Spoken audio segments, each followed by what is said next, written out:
Seja muito bem-vinda, seja muito bem-vindo. Programa Florescer Violeta, todo domingão de madrugada, aqui na Vibe Mundial, comigo, Sidney Rosa. Para você que está chegando aí pela primeira vez, né? Eu sou Sidney Rosa, sou terapeuta quântico, trabalho com a psicanálise, basicamente, né? A base do meu trabalho é a psicanálise, eu sou psicanalista.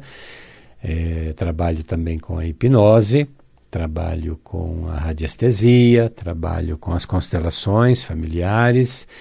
Na parte energética eu trabalho com o reiki tradicional, o reiki xamânico, com as energizações xamânicas, né, que é um processo bem bacana também para limpeza espiritual, principalmente, né? Para o equilíbrio, para a harmonização do nosso corpo espiritual e principalmente para a limpeza, né? A gente se carrega, a gente se suja, né? Com as impurezas energéticas, né? Na maior parte das vezes a gente se contamina por nossa própria estrutura emocional, mas muitas vezes a gente está como uma antena, né, captando de alguma maneira essas energias, né? Então, e aí chega o momento em que a gente acaba se sentindo sobrecarregado, se sentindo pesado, né? Aquela sensação mesmo de peso nos ombros, peso nas costas. E aí a energização xamânica é um processo de limpeza muito legal. Para quem vai, por exemplo, no centro espírita, seja o centro que tenha o kardecismo, né, como linha de trabalho, seja a Umbanda, existem lá nesses centros o passe, né, o passe que faz essa limpeza, né, o que o passe energético na Umbanda, o que o passe fluídico no centro kardecista faz é exatamente isso, né? Limpar, ou pelo menos começar a limpar, depende também do tanto de contaminação aí que a gente vem trazendo, né? Então, às vezes a gente precisa voltar no centro, a gente tem que voltar outras vezes, porque o processo de limpeza também é um processo que não acontece sempre numa única vez que você toma o passe, né? Então, essa energização xamânica que eu faço, ela faz esse trabalho de limpeza espiritual, né? Então, se você não curte ir no centro, se você não gosta de ir no centro espírita, se você já foi e não quer voltar, né? Enfim, não importa quais são as tuas razões, esse trabalho que eu faço com a energização xamânica, basicamente, ele faz a mesma função. Eu não trabalho com a incorporação, não trabalho com incorporado de maneira alguma. Eu trabalho com a energia xamânica, né? Eu trabalhei durante muitos anos na Umbanda. Trabalhei muitos anos, 25 anos eu trabalhei. Adoro a Umbanda, né? Tenho muito orgulho de ter sido umbandista, tenho muito orgulho da casa que eu trabalhei, das pessoas com quem eu trabalhei. Mas o meu caminho foi por um outro caminho, né? A minha história foi por um outro caminho. Então, eu não fui mais, mas eu continuo sendo muito grato, né? E gostando muito. Mas tem pessoas que não vão, não querem ir, enfim. Então, eu trabalho sem a incorporação, mas com a energia xamânica, né? Com a energia xamânica. E aí você passa por esse processo e sente aí um grande alívio, né? Tira um peso das costas, enfim. Então eu trabalho na parte energética com isso, né? Com o reiki, com a energização xamânica. E na parte técnica com a psicanálise, com a hipnose, e trabalho também com as constelações, com radiestesia e com a linguagem do corpo, né? Com a metafísica da saúde, a metafísica do corpo, a linguagem do nosso corpo. Eu atendo na Zona Norte de São Paulo, eu atendo bem em frente ao metrô Tucuruvi. Você saindo, né, da estação, em 2 minutinhos você está no meu espaço. Né? Em 3 minutinhos, saindo da estação, você está no meu espaço. Bem pertinho mesmo da estação. Se prepare aí para anotar meu número, se prepare aí para anotar meu telefone, para você me ligar, para você mandar uma mensagem, para você agendar uma consulta, agendar um bate-papo, agendar uma energização xamânica, por exemplo, né? Eu fico à sua disposição, tá bom? Daqui a pouquinho eu já te dou o meu número aí, né? Então, essas são as ferramentas, né, do meu dia a dia que eu trabalho, que eu desenvolvo, né? Então, à medida em que você chega no meu espaço, que nós começamos a conversar, eu já faço essa leitura energética, né? E através do nosso primeiro bate-papo eu já vou entendendo e te falando quais são as questões que você pode ter também com relação ao teu emocional, ao teu psíquico, né? Nós temos uma estrutura, falando de psicanálise, nós temos uma estrutura psíquica inconsciente, né? Nós temos uma dentro do nosso aparelho psíquico, nós temos o inconsciente, e o inconsciente gravou e grava o tempo todo, né? Ele fica gravando as coisas ali, e esse inconsciente movimenta 90% das ações que a gente tem na vida. 90% das nossas ações são movidas por esse inconsciente. É muita coisa. Então é importantíssimo que a gente saiba o que a gente traz nesse inconsciente, porque é ele que está nos movendo de uma forma inconsciente, né? Racionalmente eu sei o que eu quero, o que eu não quero, né? Racionalmente eu tenho essa noção. E por que eu continuo fazendo algumas coisas? Por que eu continuo não fazendo outras coisas? Porque esse inconsciente é o que está me movendo. E se eu não tiver consciência disso, eu vou ficar fazendo essa movimentação sem saber exatamente o porquê, né? Então, no trabalho terapêutico com a psicanálise, nós vamos entender, né? Nós vamos buscar, nós vamos pesquisar quais são essas informações que você traz.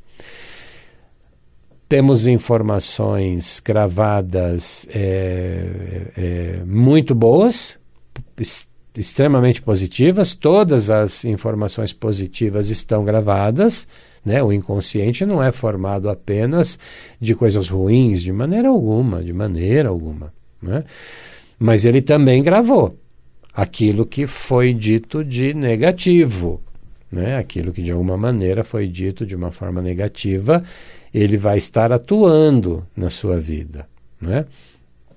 Então imagine você que na sua fase infantil, por exemplo, com 7, 8, 9 anos,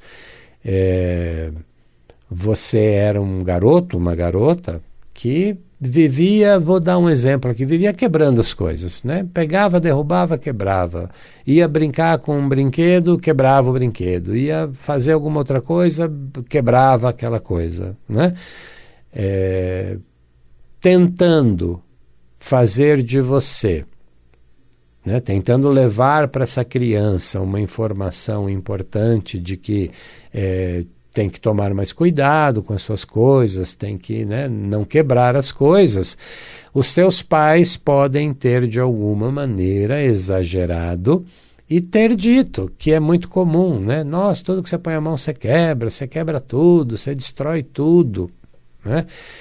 Essa informação, né, que o seu pai ou que a sua mãe disse, falou, naquele momento que você destruiu, que você quebrou quando você era criança, dependendo da forma com que você estava, dependendo da forma com que foi dito, né, isso sempre na melhor intenção pelos seus pais, eles não tinham uma má intenção quando disseram isso para você, né? Mas dependendo da forma com que eles disseram, dependendo da forma com que você captou isso que foi dito, você pode ter gravado no teu inconsciente de que você quebra tudo, de que você não deixa nada inteiro, de que você destrói tudo. E você vai carregando essa informação no seu inconsciente de que você é uma pessoa que destrói. Então você destrói relacionamentos, né? Você está num relacionamento, o relacionamento parece que está muito bom, ou parece não, o relacionamento está indo bem, o relacionamento tem tudo para dar certo, e de repente esse relacionamento começa a dar errado, vai dando errado, as coisas não vão mais dando certo, até que ele termina. Até que o relacionamento termina, né? Ou então no trabalho, né? Você tem um trabalho, você está trabalhando bacana, você gosta daquele trabalho, você ganha bem, você tem possibilidade de crescer naquele trabalho que você está fazendo, e dali a pouco, sem motivos aparentes, as coisas começam a não ir bem, as coisas começam a dar errado, e daqui a pouco acabou aquele trabalho. Você sai, você não está mais naquele trabalho, você destrói aquele trabalho, né? Você acaba com aquele trabalho, assim como você pode acabar com um relacionamento, assim como você pode destruir um relacionamento, né? Como que eu posso destruir um relacionamento? Traindo, por exemplo, a minha parceira, né? Se ela descobrir, eu vou destruir esse relacionamento, né? Então eu tenho formas, né, para destruir, formas para quebrar, formas para acabar com aquilo que estava bom. E por que eu faço isso? Né? Por que eu tenho essa tendência? Por que eu acabo fazendo isso? Já fiz uma vez, já fiz duas, já fiz três, enfim. Por quê?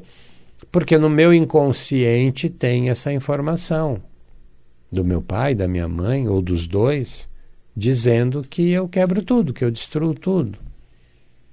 Como criança, eu não consigo entender que eles estão apenas tentando dizer para mim, olha, toma mais cuidado com as suas coisas. Eu gravo que eu sou uma pessoa que destrói, e eu cresço precisando destruir coisas. Porque é isso que está no meu inconsciente, né? Então é isso que a psicanálise trabalha, né? O estudo da psicanálise, a terapia com a psicanálise, ela vai numa conversa normalmente semanal, a gente vai pesquisando, a gente vai conversando sobre essas informações, aquilo que você lembra, aquilo que você vivenciou, as lembranças que você tem, você vai trazendo para o terapeuta, e o terapeuta vai mostrando para você de que maneira isso tudo está influenciando na sua vida, de que maneira isso tudo está influenciando na sua vida. Essa é a atuação do terapeuta psicanalítico, né, do psicanalista. Ele vai fazer essa leitura das tuas vivências, transformá-las na tua realidade e te mostrar isso. E te mostrar, né, para que você consiga enxergar. Talvez já aqui disso que eu estou falando, talvez você aí do outro lado já esteja se lembrando, né? Talvez você já esteja lembrando aí de situações, de coisas, né, que aconteceram, de palavras que foram usadas e que você, de certa maneira, lembra bem até hoje. Isso está, de alguma maneira, influenciando a sua vida, né? Está. E existe também as pessoas que não lembram de nada, né? O primeiro movimento que a pessoa faz quando ela vem para a terapia e você começa a perguntar como foi a infância, né? Uma das primeiras coisas que às vezes, né, a pessoa fala, eu não lembro nada da minha infância. Pode ter certeza, né, que essa pessoa, as questões dela estão exatamente na infância. Né? E ela dizer que não lembra, ela dizer que não lembra nada, é uma forma dela se proteger. Ela está apenas se protegendo. Primeiro ela, né, está protegendo ela porque ela não quer sofrer. Ela não quer tocar naquelas questões, naquelas informações que vão, de alguma maneira, levá-las para aquela fase e que as coisas não eram boas. Né? De que, de fato, aconteceram nessa fase coisas que a machucaram, coisas que a feriram, de alguma maneira. Né? Então, ela leva para... Ela quer esquecer. Ela não quer lembrar. Né? É um movimento inconsciente, e é inconsciente. Às vezes a pessoa não está lembrando mesmo. Mas por que ela faz isso? Porque ela não quer tocar naquilo que a machuca, naquilo que a machucou, naquilo que a feriu naquela fase da infância. Né? Então o primeiro movimento é um movimento de se proteger. E muitas vezes também é um movimento de proteger os pais, de proteger a mãe, de proteger o pai.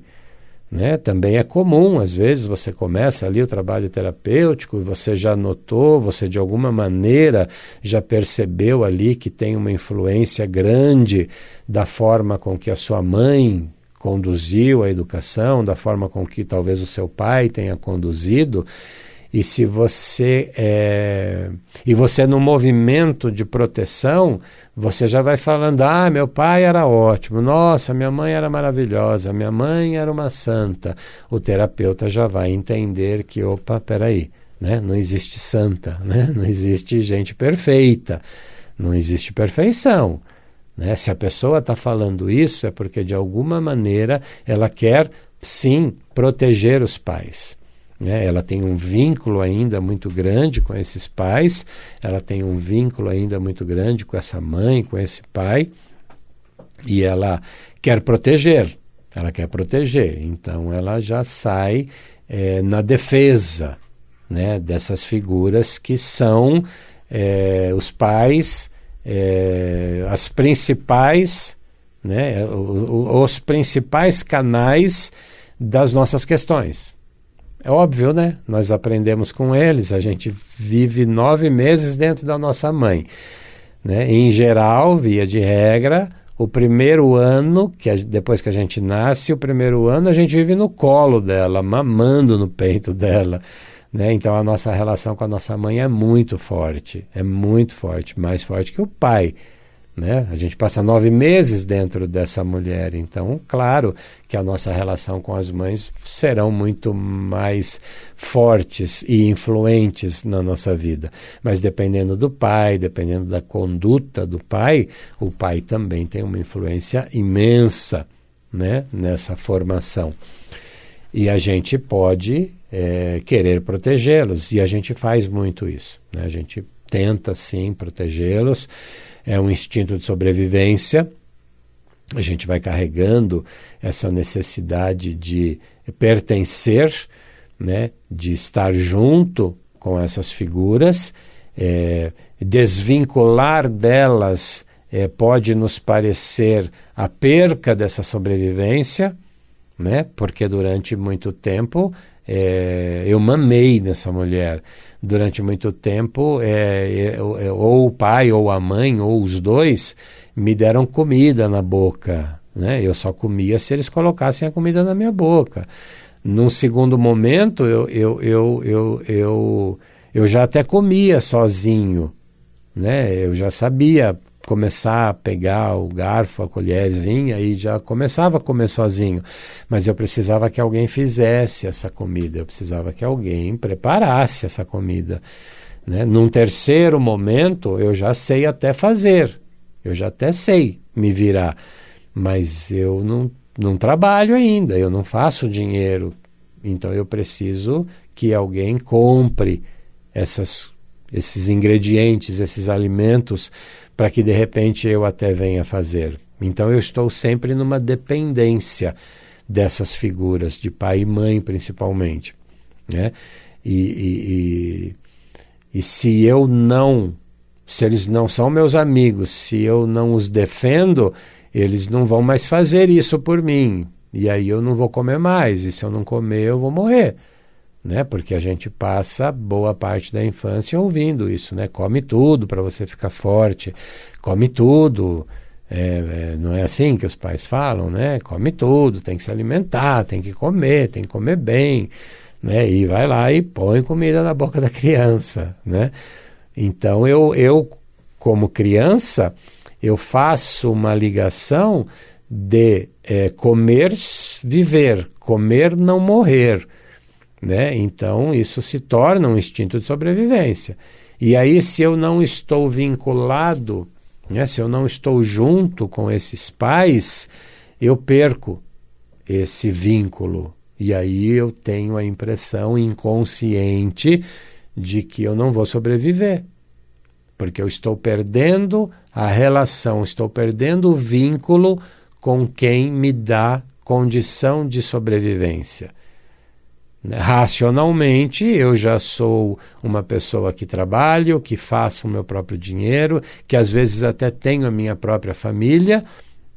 Racionalmente eu sei disso, eu já não dependo mais desses pais, mas inconscientemente eu ainda trago uma informação de vínculo com eles, né? E eu fico vinculado a esse pai, a essa mãe, eu não consigo me desligar, né? Eu já casei, mas vivo na casa da minha mãe, da casa do meu pai. Eu já moro sozinho, eu já tenho uma certa independência, mas eu não fico sem ir, sem falar com os meus pais, né? Isso tudo é um vínculo. Pode ser saudável essa relação, não tem problema nenhum, ela pode até ser saudável.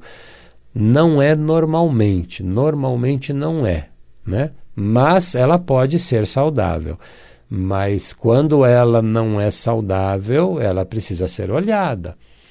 Se eu já tenho uma companheira, se eu já tenho uma mulher, se eu já tenho um marido, se eu já tenho um companheiro, se eu já tenho filhos, por que eu preciso de tanto vínculo assim com os meus pais? Né? Porque tem no meu inconsciente ainda informações de instinto de sobrevivência que não me permitem desligar. E aí eu posso começar a ter problemas com a minha companheira, posso ter problemas com o meu companheiro, porque eu dou mais atenção, ou eu me preocupo mais, ou eu estou muito mais ligado aos meus pais do que exatamente com essa minha nova família, né? Então, é por isso que é importante a gente olhar para esse inconsciente e entendê-lo. Né, e entendê-lo, isso através do processo terapêutico é possível, tá? Através do processo terapêutico é um caminho, é um dos caminhos, tá bom? Anote aí o meu telefone então, para você, se você se interessou, se você gostou do assunto, para você que queira ampliar um pouquinho mais esse entendimento. Eu estou em frente ao metrô Tucuruvi, DDD 11, telefone 98670-6310.